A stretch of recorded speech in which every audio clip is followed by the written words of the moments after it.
మనలో చాలామందికి ఒక అనుమానం ఉంటుంది, అరటిపండు తింటే జలుబు చేస్తుంది, దగ్గు బాగా వస్తుంది అని.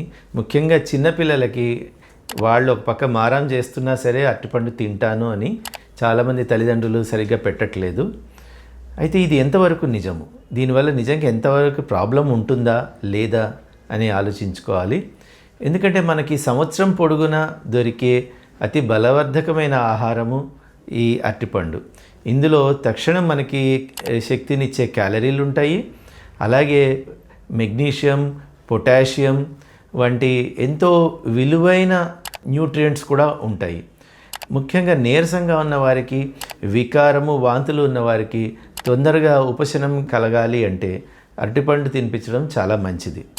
అలాగే నీళ్ల విరేచనాలు ఉన్న వారికి కూడాను ఈ మనం మామూలుగా దొరికే అరటిపండు తినిపించడం వల్ల అందులో ఉండే కొంచెం పెక్టిన్ లాంటి పదార్థాల వల్ల, అంటే నాన్ సాల్యబుల్ ఫైబర్స్ వల్ల కొంచెం మోషన్స్ తొందరగా గట్టిపడతాయి.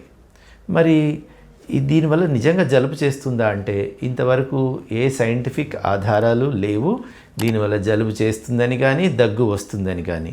ఇంతకుముందు మనం చెప్పుకున్నట్టు జలుబు దగ్గులు అనేవి బయట ఉండే వైరస్ల వల్ల, బ్యాక్టీరియా వల్ల రావాల్సిందే కానీ ఈ అరటిపండు తినడం వల్ల అయితే కాదు. అయితే కొంతమందికి మాత్రం అరటిపండు మీద వాడే ఏమైనా ఫర్టిలైజర్స్ లాంటివి ఏమైనా ఉన్నా, లేకపోతే అందులో ఉండే సిరటోనిన్, హిస్టమిన్ లాంటి కొన్ని కెమికల్స్ వల్ల కానీ వాళ్ళకి కొంచెం తిన్న వెంటనే కొంచెం కఫం వచ్చినట్టు, కాస్త గొంతు పూడుకుపోయినట్టు ఉండవచ్చును. అట్లాంటి వాళ్ళు ఆ సమయంలో మానవచ్చు, కానీ ప్రతి ఒక్కళ్ళు అరటిపండు తింటే ఏదో అయిపోతుందని మానాల్సిన అవసరమే లేదు.